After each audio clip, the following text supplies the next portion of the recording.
여러분 아십니까? 우리 인생의 모든 순간에 하나님의 질문이 숨어 있다는 말입니다. 사실 말입니다.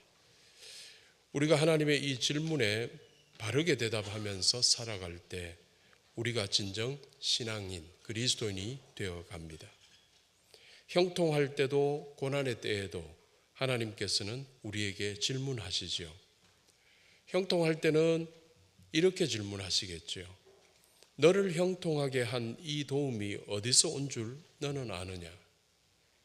그때 우리는 하나님의 이 질문에 감사하며 대답하면 되죠. 나를 형통하게 하는 이 도움은 천지를 지으신 여호와 하나님에게서 옵니다. 이렇게 대답하면 바른 대답이 됩니다.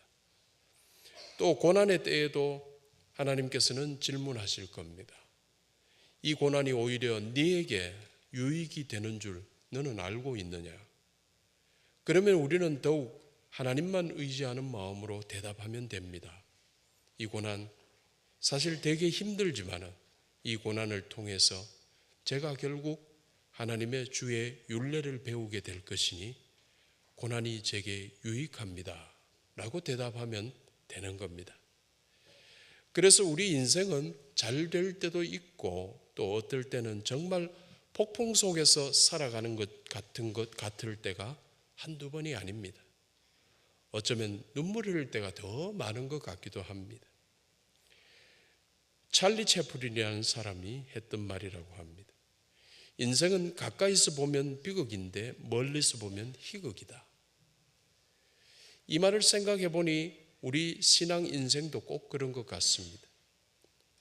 신앙인의 인생, 우리들의 인생도 고난 때가 더 많은 것 같지요. 그런데 궁극적으로 합력하여 선을 이루시게 하시는 하나님의 섭리하심이 우리 인생을 결국은 승리하게 기쁨이 되게 만드신다는 사실입니다. 사건과 고난의 연속 속에서도 그런데도 정말 아무렇지도 않은 것처럼 우리가 살아갈 수 있지요. 이는 우리가 하나님을 의지하기 때문입니다.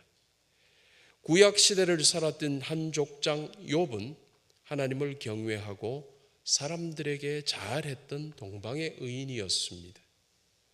그런데 그에게 마치 폭풍같이 몰아친 고난이 찾아왔고 그래서 그는 모든 것을 일순간에 다 잃어버렸습니다. 재산도 다 잃어버렸고 자식도 다 잃고 그야말로 그가 가진 모든 것을 다 잃었는데도 그가 믿음의 모습을 잃지 않았다고 합니다. 너무 무서우면 비명도 못 지르고 너무 기가 차면 말도 안 나온다고 하는데 그때 욥이 그랬어야 하는데 그는 오히려 이렇게 말했다고 성경이 증거하고 있죠.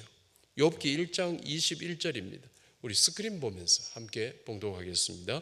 내가 모태에서 알몸으로 나와 싸운즉 또한 알몸이 그리로 돌아가올지라 주신 이도 여호와시오 거두신 이도 여호와시오니 여호와의 이름이 찬송을 받으실지니이다.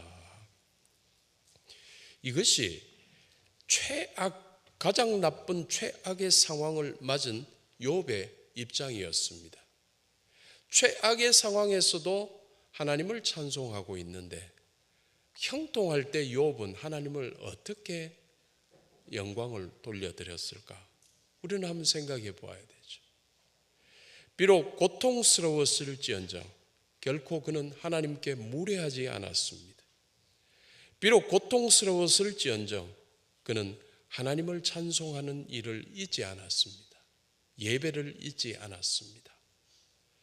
그러나 이렇게 하나님을 찬송하고 있었음에도 그에게 고민은 있었습니다. 차마 떨쳐버릴 수 없었던 그의 고민이 무엇이었을까? 그의 이 고민은 시대를 다르게 살아가고 있는 우리의 고민과도 아마 같은 유일 것입니다. 욥이나 우리나 모두 공통적으로 가질 수 있는 이 고민, 인생이 맞은 이 고민은 무엇이겠습니까? 왜 이런 일이, 이런 재앙이, 이런 고난이 나에게 임했을까 하는 고민입니다. 정말 착하게 살아보려고 최선을 다했는데, 정말 믿음으로 살아보려고 최선을 다했는데 하나님께서 왜 이런 일이 나에게 생기게 하셨을까 하는 고민입니다. 모든 소유를 다 잃은 마음의 고통, 차마 말 못할 만큼의 그러한 엄청난 육체적 질병의 고난보다도 솔직히 그를 더 힘들게 했던 것이 바로 이 고민이었습니다. 도무지 이해할 수 없었던 하나님의 뜻을 몰라서 그가 고민스러웠던 겁니다. 왜 나에게 이런 질병이 왔을까? 왜 우리 가정에 이런 걱정거리가 생겼을까? 왜 우리 자식에게 이런 장애가 찾아왔을까? 등등. 솔직히 우리도 욥처럼 이런 고민으로 아파할 때가 우리에게는 정말 많습니다. 무슨 일에도 목적이 있습니다. 또 무슨 일에도 그 의미가 있다고 하는데 나에게 임한 이 고난의 의미는 그렇다면 도대체 무엇이란 말인가? 이해할 수 없기에 괴로워하는 우리처럼 욥도 역시 괴로워했던 것입니다. 그런데 바로 이때 하나님께서 폭풍우 가운데 나타나셔서 말씀하셨습니다. 욥기 38장 2절의 말씀입니다. 함께 읽겠습니다.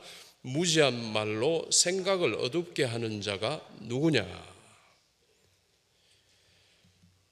얼마 전부터 친구들이 찾아왔습니다. 친구들은 욥을 위로한다고 찾아왔지만 그들은 결코 위로가 되지 못했습니다.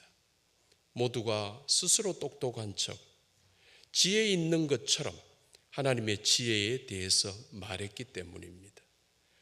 또 여기에 대해 욥도 자기 지혜로 스스로를 변호합니다. 너희들 말대로 내가 그 정도는 아니었다라는 것이죠. 그런데 하나님께서는 욥의 친구와 욥의 모든 사람들의 그 지혜를 무지한 말이라고 표현했습니다. 네가 뭔데, 니들이 뭔데 무지한 말로 나의 지혜를 의심하느냐. 수많은 피조물 중에서도 작은 하나인 한낱 인간이 자기 지식과 지혜와 판단력으로 창조주 하나님의 지혜에 대해서 말할 수 있겠느냐라는 의미입니다. 창조주의 지혜에 결코 도달할 수 없는 피조물의 한계를 너는 알고 있느냐 하셨습니다. 그래서 우리 인간의 말의 능력은 결코 하나님을 다 드러낼 수 없음을 솔직히 인정해야 합니다. 아무리 글솜씨가 뛰어난 작가라고 해도 하나님의 지혜의 그 높음과 그 깊음과 그 넓음 그 자체를 어찌 다 표현해 낼 수 있겠습니까? 그래서 아무리 설교자라 해도 함부로 설교할 수 없기에 설교자는 늘 두려운 마음으로 설교를 하게 되는 겁니다. 언제나 하나님의 영광을 드러내야 하는데 자칫 영광을 가릴 수 있기 때문입니다.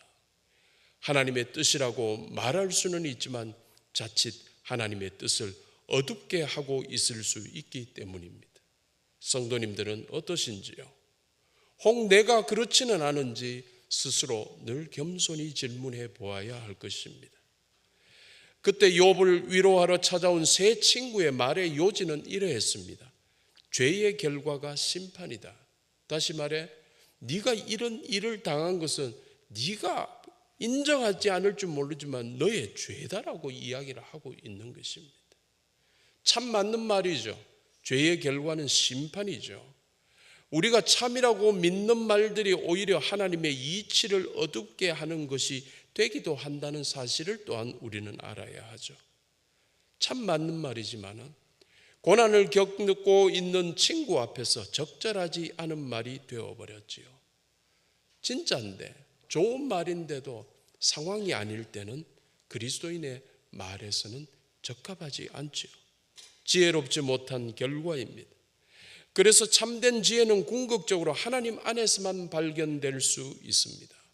성령께서는 상황을 잘 분별하시고 우리에게 위로하는 자로 세우실 것이기 때문입니다. 친구들은 위로가 되지 않았습니다. 인간의 지혜로는 하나님의 길을 측정할 수 없기 때문입니다. 절대 옳은 것이라고 고집부리며 주장했던 나의 의견이 때로는 하나님 앞에서 무지한 것이 되고 때로는 하나님의 뜻을 가로막고 때로는 하나님의 이치를 어둡게 하는 것이 될 때가 너무 많다는 사실입니다.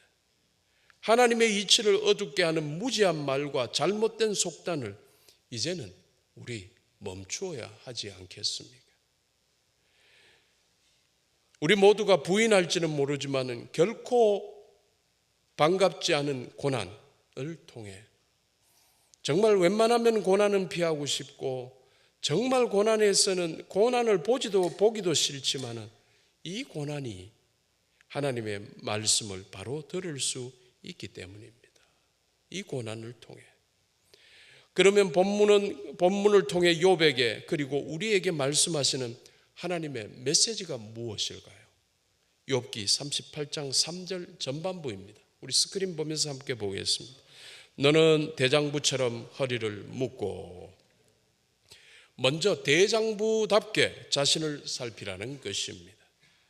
성경은 저와 여러분 우리를 이렇게 표현하고 있습니다. 헬라어 표현인데요, 휘호이 휩시스두, 이 말은 지극히 높으신 분의 아들들이라는 표현입니다. 그래서 우리 같은 성도는 사실 지극히 높으신 지존자 하나님의 자식들입니다. 아버지이신 하나님께서 지극히 높으시기에 그래서 우리는 대장부가 되어야 하는데, 솔직히 그리스도인들이 졸장부일 때가 많은 게 또한 사실입니다. 그래서 매사에 부정적, 매사에 비관적인 졸장부의 자세를 이제 버리라는 것이죠. 하나님 아버지께 담대하게 마주서서 자기 존재, 하나님의 자식이라는 자기 존재를 분명히 인식하고 그리고 그 존재의 용기를 다시 내라는 것입니다. 사람들끼리에서는 너무 진지하면 오히려 매력이 떨어진다고 할지 몰라도 하나님 앞에서는 심각하고 진지하게 하나님의 말씀을 들어야 합니다. 말씀하시는 아버지 하나님의 참뜻이 무엇인지를 분별하여 문자 그대로 남의 이야기를, 들은 이야기를 막 전하는 사람이 아니라 하나님께 들은 이야기로, 하나님께서 상황에 맞게끔 나에게 주시는 하나님의 진리를 분명히 분별하여 그대로 실천하는 자식이 되라는 것입니다. 우리 하나님께서는 이사야를 통해서도 말씀하셨습니다. 이사야 1장 18절입니다. 우리 함께 읽겠습니다. 오라, 우리가 서로 변론하자. 너희의 죄가 주홍 같을지라도 눈과 같이 희어질 것이요 진홍같이 붉을지라도 양털같이 희게 되리라. 우리 죄악이 아무리 주홍 같을지라도 눈과 같이 희어지게 하시고, 우리 죄악이 아무리 진홍같이 붉을지라도 양털같이 희어지게 하시는 하나님 앞에서 무슨 문제든지 가지고 와서 한번 진지하게 해결해 보자는 하나님의 초청입니다. 여기서 하나님께서는 하나님 당신 앞에 우리가 진지하게 서기를 원하십니다. 우리는 하나님 앞에서도 대충 할 때가 많은데 하나님은 진지하게 초대하고 계십니다.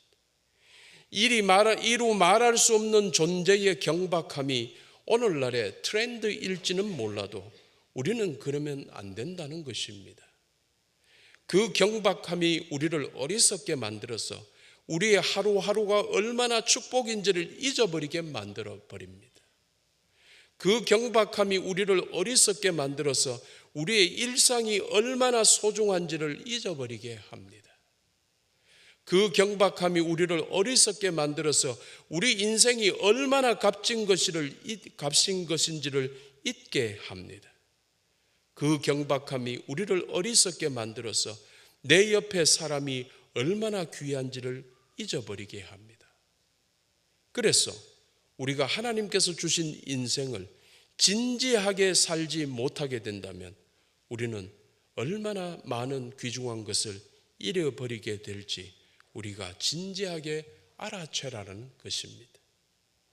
성도님들, 지금으로부터 약 2027년 전 이 땅에 오셨던 우리 예수님께서는 언제나 진지하고 신중한 삶을 사셨다는 사실 아시지요? 비록 33년이라는 짧은 인생이었을지라도 우리 예수님의 삶의 내용은 조금 더 허투루 대충 보내신 일이 없었습니다.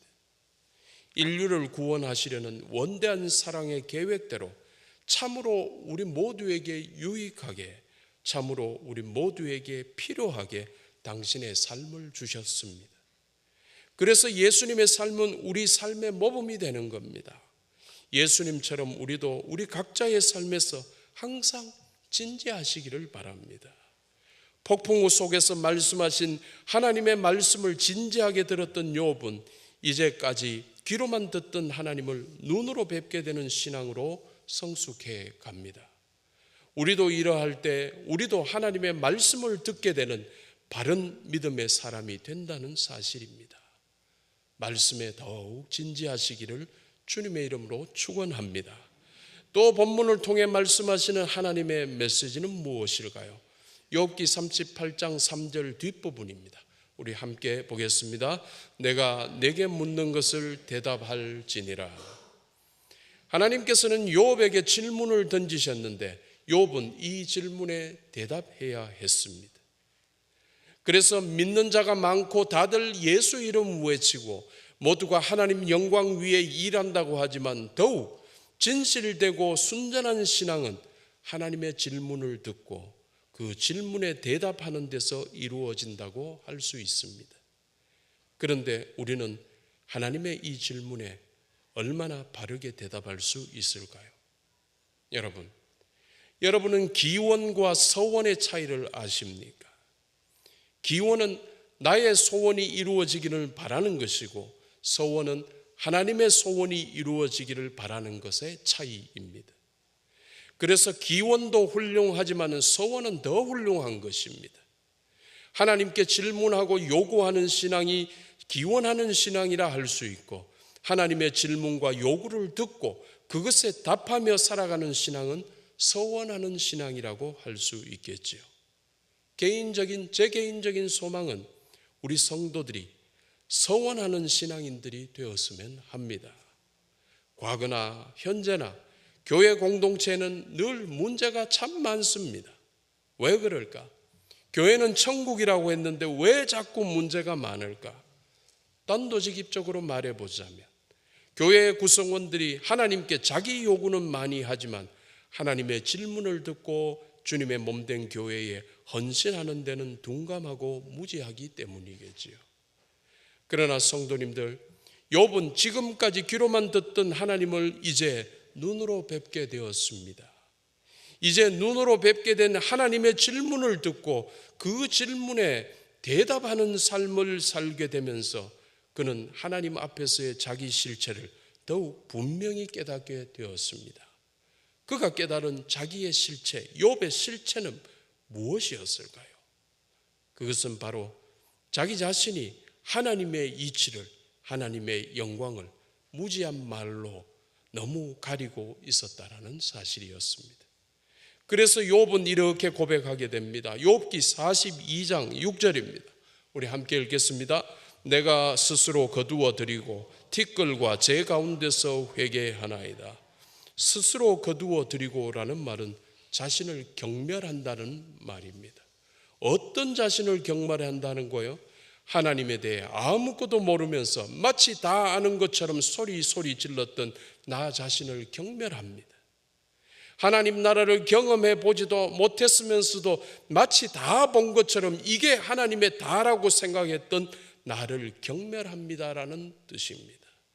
그래서 뼈는 익으면 익을수록 더욱 고개를 숙이게 되듯이 신앙의 지식이 성숙하면 성숙할수록 더욱 겸손하게 신앙하게 되는 것입니다. 여러분도 이러하시기를 주님의 이름으로 축원합니다. 사랑하는 성도 여러분, 고난의 순간뿐만 아니라 그야말로 모든 순간을 하나님을 만나는 시간이 되고 언제나 하나님의 질문을 듣는 시간이 되기를 바랍니다. 크고 작은 기쁜 일들, 또 크고 작은 고통의 사건들 속에서 여러분에게 다가오셔서 질문하시는 하나님을 만나는 복된 시간이 되기를 바랍니다. 그리고 하나님의 질문을 잘 분별하고 하나님의 질문대로 그대로 바르게 실천하며 살아가시기 바랍니다. 하나님의 이 질문에 바르게 대답하고 바르게 실천하는 참된 그리스도인으로 살아가시기를 주님의 이름으로 축원합니다. 기도하겠습니다.